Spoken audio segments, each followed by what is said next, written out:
So Wyland carries on this mission of conservation through his art and initiatives like mywaterpledge.com. And his care for communities like this is why we're back in Cleveland today. So before we begin, I just want to say thanks to the people who have made this return visit possible. A special thanks to our national presenting partner, Toyota, as well as the United States Environmental Protection Agency, the Toro Company, which we have represented today by Rob Starr, the National League of Cities, Conserva Irrigation, Ecosystems, LLC, and Earth Friendly Products. We'd also like to thank the people that helped make this possible, specifically from Cleveland Municipal School District, FASTAR, led by Drew Ferguson and Bessie Vredos, Peter Bode and the Extinguish Celebration, our great ambassador here in Cleveland, Steve Tuckey, Cleveland Public Power, Cleveland Water, Jason Wood, just terrific people, and they put this all together so quickly, and we're so grateful for them.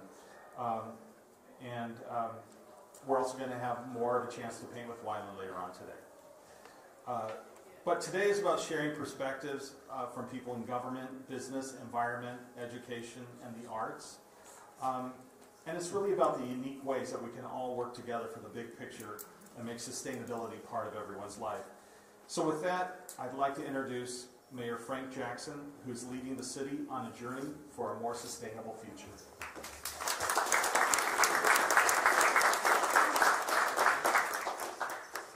Good afternoon. And did you enjoy the Eco Fair? Okay, good. Now I want to thank Wyland and the Wyland Foundation for making the investment in refreshing the well wall over at Clean Public Power on the building, and for choosing Cleveland as for their kickoff for the national campaign for water conservation. Also want to thank Toyota. Did I say it right? Toyota. That's close enough. Close enough. Toyota. For their being the sponsor for this national effort. You know, Cleveland, as you know, sits on Lake Erie, which is one of the Great Lakes, which is perhaps the largest body of fresh water in North America. And water is not just essential for us in terms of our economy and in terms of recreation. It's essential for our well-being and the health of communities and individuals. And it's not a contradiction or exclusionary to be doing things that are healthy for the environment and healthy for waterways and clean water, and that does not exclude businesses and recreational activity. As a matter of fact, it enhances it.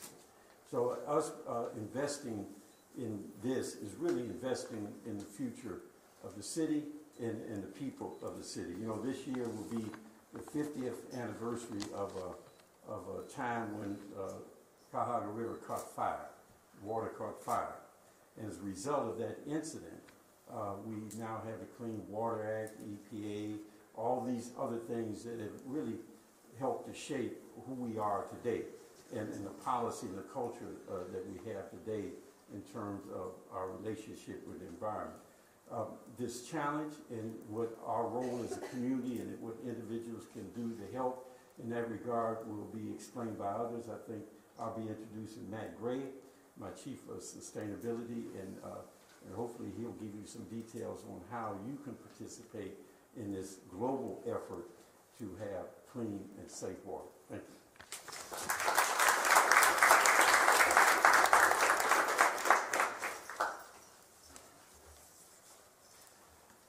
So the Wyland National Water Conservation Campaign encourages people across the nation to build on the knowledge of the past to ensure a sustainable future.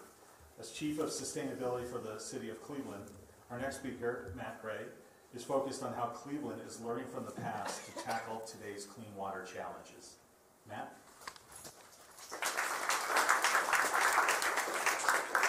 Thanks, Steve. So water, we're really here to celebrate that intersection today of water, education, and the arts, which is a really powerful intersection, as Wyland really illustrates, because they all sustain us, they all nourish us, they all drive our economy. So it's, you know, by the time of the 1969 fire, there was literally no visible life in the water. And 50 years later, the river is alive again. One indicator of progress is fish. Just within the past couple of weeks, the Cuyahoga is now officially, the fish caught in the Cuyahoga are officially as clean as those caught in the lake. A huge milestone. Again, many actors over a long period of time really got us here. But again, that's just recent progress here in Cleveland. So when we look back at that progress since '69, we see determined, long-standing local action. Of course, that started all the way back in '69 with Mayor Stokes and today with Mayor Jackson. In coordination with really strong state and federal policy.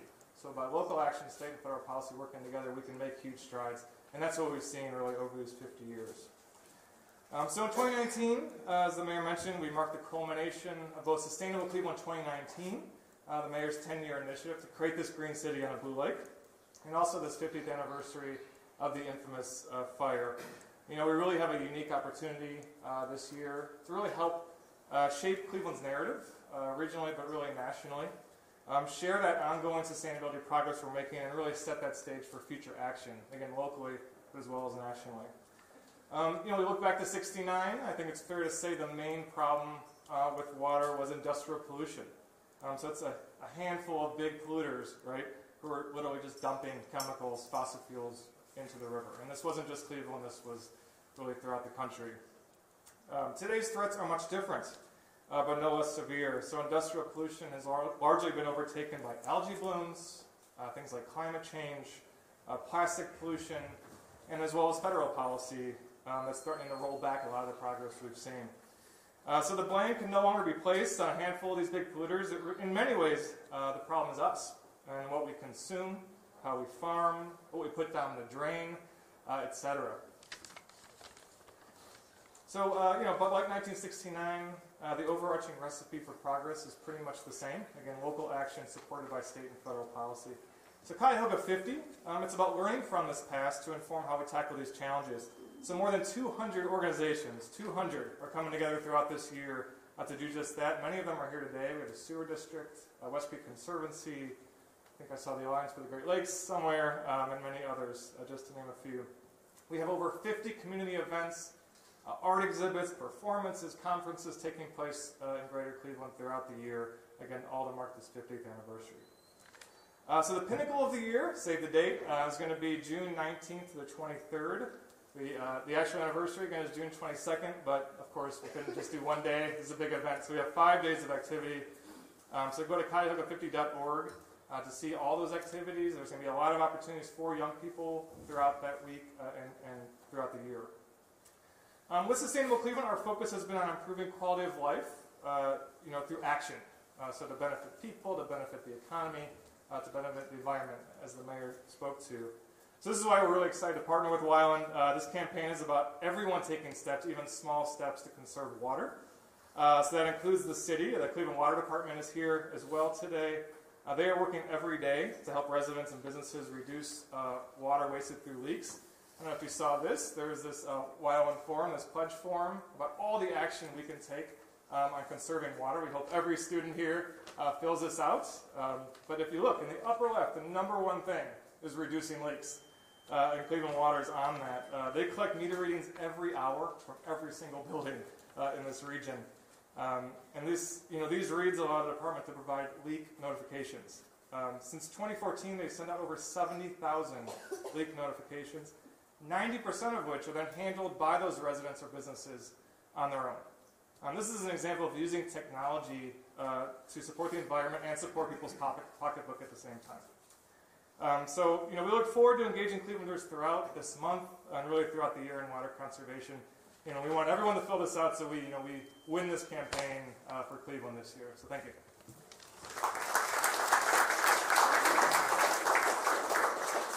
Thank you, Matt. One of the things that we don't talk about with our program is all of the people that have to come together to make something like this happen. As Mayor Jackson said, this is really a global initiative.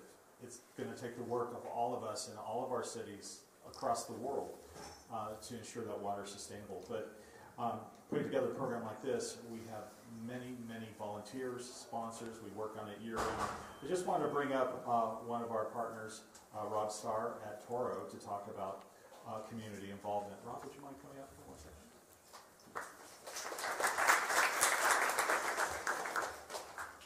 Good afternoon. Oh, come on. Good afternoon. That's what I want to hear, the passion. So we're all here for one reason, right? What is it? Water. That's right. Water is the issue. And in fact, it's not only the cost, but it's the quality and availability of water. We can't live without water. Aside from building an economy and doing all these things, it's a growing importance that we have water and be able to sustain it and keep it clean. You know, I'm from California. We have droughts. You guys have droughts out here? No, you're lucky. They tell us we have to reduce water mandatory 25% and keep on going. It's tough. In California, what's interesting is that 40 to 50% of everybody's home's water bill goes to landscape irrigation. Watering your lawn, your flowers, your shrubs, that's a lot of water. So my industry, which is in irrigation, is one of the world leaders, and we try to develop technology that helps reduce the water usage, make it much more efficient. It's important. In the hierarchy of water use, human consumption, health and safety, and food production is going to continue to be the #1 reason we need water, and good clean water. And the true path forward is about improving water use efficiency and the selection of climate-appropriate plants and things. In California, we're kind of more of a desert. So you don't go plant things like palm trees, which we have thousands and millions of them. And you know how much water those things take? 35 gallons every day to water a palm tree. That's a lot. So people need to change their habits and going forward and setting things that are correct. Now we're very privileged to be partners with the Wyland Foundation for the last couple of years for lots of reasons. I've seen lots of people in this industry, but I haven't seen anybody with the passion and the fire in the belly that this gentleman over here has. He gets it. He understands it. He believes in people like you, for the generation that you are, to help bring into the future what we need to do to save water and to manage it and to sustain it. That's very important, and it takes people like you to make that happen. You're the future of this world. Now, without you, we don't survive. Now, you might have heard on the radio and television that we have 12 years to live because of this green thing. I don't believe in that necessarily, but I think we'll be here more than 12 years. So we need all of you to be out there for your life, to do the right thing and manage it. Now, you all got handed something, correct? A little red whistle? And I'll tell you what that's for. A couple of years ago, we started a process called Blow the Whistle on Wasted Water. So you guys and ladies are going to be whistleblowers. So anytime you see somebody wasting water, you blow the whistle. So what I want to hear when I count to 3 is everybody blow the whistle. Ready? Come on, and you got good lungs. You can do it. I'm warning the TV crew so they turn their volumes down. 1, 2, 3. All right, that's what you do. Thanks a lot.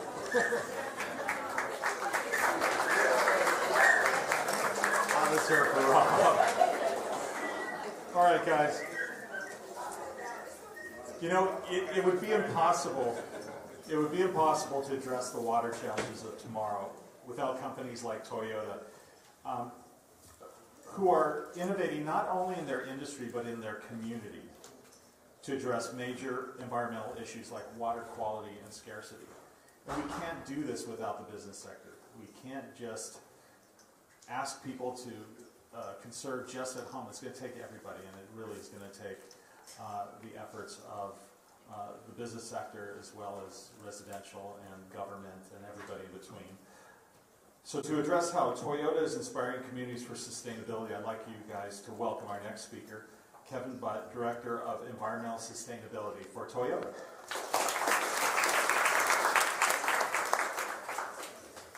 Thank you.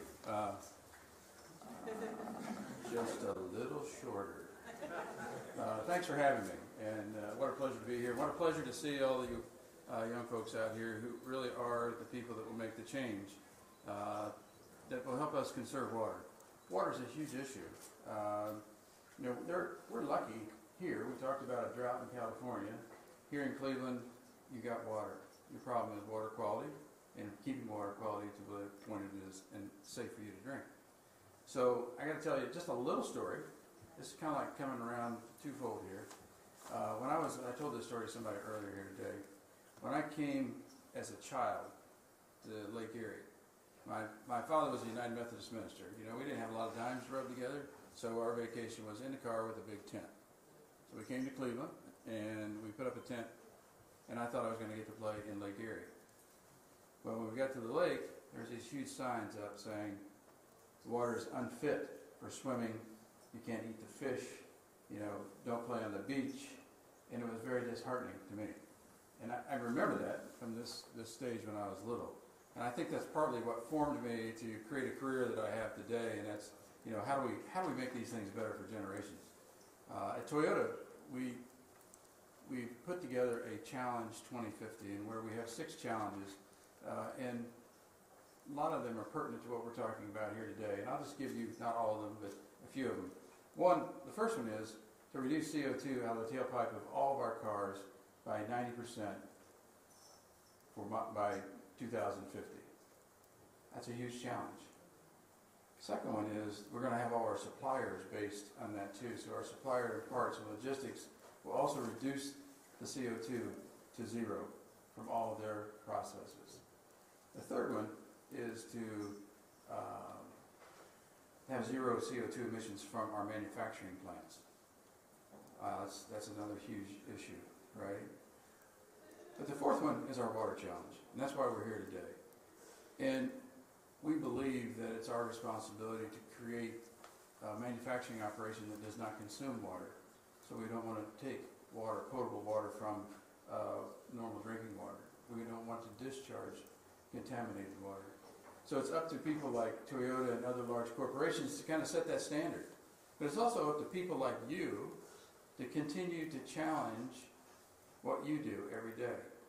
The education that we're trying to create here today, to where we make you aware of water and water concerns, you know that when you're in the shower and you're into that 10th minute of a shower, and maybe that 20th minute, maybe you're in there too long. Right? You're in there too long. Let's just dial it back and get out of the shower. When you're brushing your teeth, you don't leave the water run while you brush your teeth all the time. The simple things. For those of you that are shaving, you know, you don't have to leave the water run, right? I do my part. I grow a goatee. It's less for me to shave, right? So my challenge to you is each and every one of you have the ability to make a choice. And that choice that you make, you need to think, how can I make it better, use less water, create less water contamination by that which you put down the drain. So continue to think about that. Challenge yourself. Challenge your friends. Challenge your mom and dad. We're not too old to learn, right? It's part of everybody's game. So please think about that. The next time you have that decision to make, do the smart thing. Think about what the water quality is and how you can help it. Thank you very much. And I need to say this too. I'm sorry. That was a false start. That's a good reaction, though. I need to thank Wyland and the organization, and I think the mayor for having us here. But we've been with Wyland now for 8 years, and as Toyota is a sponsor, and we really thoroughly enjoy what we're doing with Wyland and the changes that I believe that we're going to be making as a part of we continue to make this happen. So take the water pledge, and thank you for that. And the last thing I need to say, now that I'm back in Ohio, I'm looking out here at this cameraman who's got the Ohio State Buckeye thing on. Go Bucks.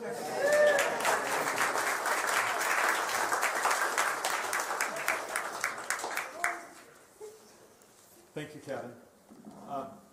Before I bring up Wyland, I just want to say a few things. First of all, I want to say about Wyland, everywhere Wyland goes, he leaves a mark. In Cleveland, it's a 30,000 square foot mark. But if you've seen any of his other murals, you really can't grasp just how enormous the scope of this work is. Think of his mural down at the shore, Lake Erie, and multiply that by 100. And think of painting these murals that are acres in size over a 30-year period across the world in 17 countries. And that's a person that sets some pretty big goals. So before I bring up Wyland, I wanted to show you guys something that'll give you an idea of what it's like to paint a 3-acre mural. I don't know if any of you have ever done that. Have any of you done that? No? All right, hang on one second.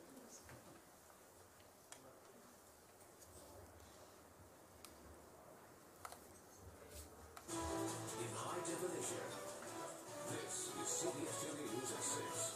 Well, it has been a very busy 24 hours for famed artist Wyland. He's taken on a big project in Long Beach, painting the world on the roof of the convention center. News Chopper 2 is over the artwork, and we're joined on the phone by Wyland right now. Now tell us, sir, I see you waving at us. How did you get involved in this project? Well, Paul, I actually did the mural of the first mural in Long Beach back in 92, so 17 years ago, and it needed a little recut, so I completely recut the wall and made it beautiful. And then I kept looking at the roof, you know. I mean, I've been thinking about painting the planet Earth up on the roof, and of course, with Earth Day here today, I decided it was time. Now, you did this in just about 24 hours. We showed this thing yesterday, and there's virtually nothing there. Oh, absolutely. Now, when you work for free, you got to work fast. It was a great canvas, you know. There were a lot of challenges because it's not a perfect circle, you know. It's an oval, but what I wanted to do is show the kind of marble blue planet, the water planet in space. So you see the black around it, it's kind of framing it. Now, I haven't seen it where you guys are viewing it now. I certainly want to. I can't wait to watch the news, but this is a gift to people around the world, all 7 billion people, and the President Obama, in hopes that everybody will be there running for Earth Day every day and try to take care of this beautiful blue planet that we have. And is that what you hope to inspire from your work, is getting people to think more conscientiously about planet Earth? Well, I know for 30 years I've been bringing the green message, and last year I painted my 100th wall, you know, in Beijing for the Green Olympics, and now I have an opportunity to show the blue planet on a grand scale, not life size, but it feels pretty close. And, you know, I use art and science to engage people creatively to get involved, and at the end of the day, all of us can make a difference, and Earth Day really showcases all the good work that people, individuals, and groups are doing around the world, and, you know, I just use my art. Well, I'll tell you what, you do a great job. Certainly enjoy your artwork. You're going to have to take a look at this. It really is pretty spectacular. We had a really beautiful wide shot of it. And thanks for taking the time to join us. We appreciate it very much, Wyland. Okay, thank you guys. Happy Earth Day, everyone. Same to you. What do you guys think of that? I think that's a great introduction. So without further ado, may I introduce Wyland. All right. Hey, it's good to be back in Cleveland. I love this place, man. In fact, when I painted that mural many years ago, Mayor Michael White actually gave me the key to the city, guys. And this park, that's Wyland Park. I got to sit in a bench there and go, yeah, this is mine. When I retire, maybe I'll be sitting there feeding the pigeons or something. But anyway, it's my great honor to be here. I'm here partly because of the Cuyahoga River fire. You know, I was a kid like you guys growing up, and I couldn't believe what I was hearing and seeing on the news, that actual river caught on fire. It really ignited a passion in me to figure out a way how to use my art to bring attention to what we're doing to our water, to conservation of our planet. Between that and the oil spill off of Santa Barbara and the first Earth Day, Jacques Cousteau. You guys remember Jacques Cousteau? I know the mayor does.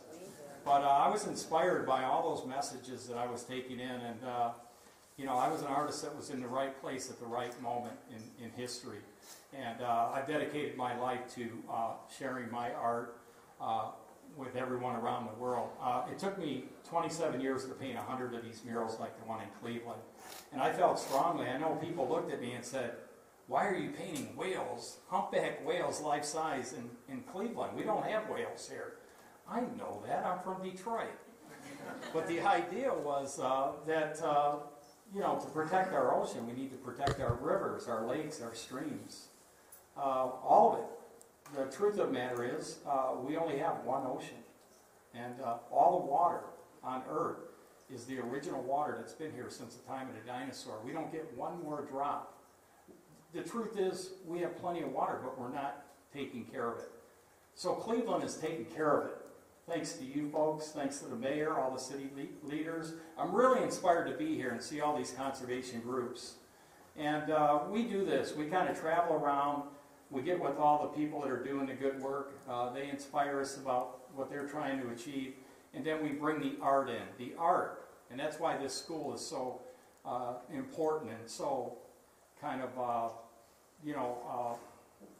it's the place where we wanted to launch this National Mayor's Challenge for water conservation, because art is going to play one of the most important roles. In fact, it may very well be an artist that comes up with the innovation that helps protect the environment. We need to keep art in our schools, in our hearts, and our minds. And the Wyland Foundation and our conservation partners like Toyota, we're focused on the youth. And I said this earlier, if you want to protect the environment, today talk to us. But if you want to protect it for the future, we've got to get all these young people on board. And I think we've been on that for a long time. I've actually painted with over 1 million kids. I count them now, 1,000,001, 1,000,002, 1,000,003, 1,000,004. And I've done that in all 50 states and 100 countries around the world. Sorry.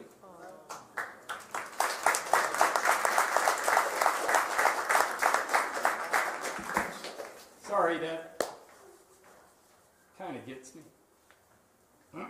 Once. Wyland, you want to dance? Probably shouldn't dance. Anyway, I just really appreciate Cleveland and the kids coming out to join all of us and bring this message to the whole country today. Water is going to be the most important issue for 100 years, and we need to get in front of it. So Cleveland is doing that. So I can't think of a better city to launch this water challenge than Cleveland today, and to launch it with all these young people that were nice enough to come out here and paint this mural that will be a real statement about how we're going to protect the Cuyahoga River for the next 50 years, for the next 100 years. So on behalf of the Wyland Foundation, it's a great honor. Mayor, thank you for taking the lead here. And we want to really encourage all the mayors in every city across the country to do their part to inspire their citizens to take action. So how many of you guys, after this, will go home and make a water pledge at mywaterpledge.com? Okay, it truly adds up. You guys are making a difference. And you guys are really the ambassadors for all the other young people across the nations that we're really reaching out to. So take what you learned here today from all these groups and all these individuals, the mayor, and take that and let that be the foundation for you guys, your commitment to ensure that the Cuyahoga is a beautiful place that people can come and camp, can fish, and can enjoy. Because that's the true value of what we have. We have a lot of beauty here that is still left, that we haven't destroyed. And we can make it better, and we can do that together. I'm committed to it. I know you guys are. And art is going to play one of the most important roles today. And I'm going to ensure that, that I'm going to spend my entire life sharing what I learned with you. So, Cleveland, thank you for having the Wyland Foundation back. I will come back and restore that wall for Cleveland. I'm very proud of it. It's one of my favorite ones. I'm actually in it, right here. That diver, that's me. 5'11". So I'm sorry I get emotional. I get emotional about kids and our military. Those are the two things I get emotional about. So I look around here, I see these kids, and I see the future. Thank you guys for doing your part.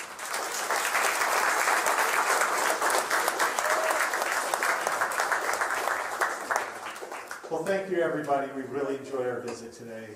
Good luck, and we'll see you all throughout the month and back in June when we restore that mural. Thank you, Wyland. Thank you, Mayor, Kevin, Matt, Rob, everybody else here, FastR, and Davis School. Thank you all. We really appreciate it.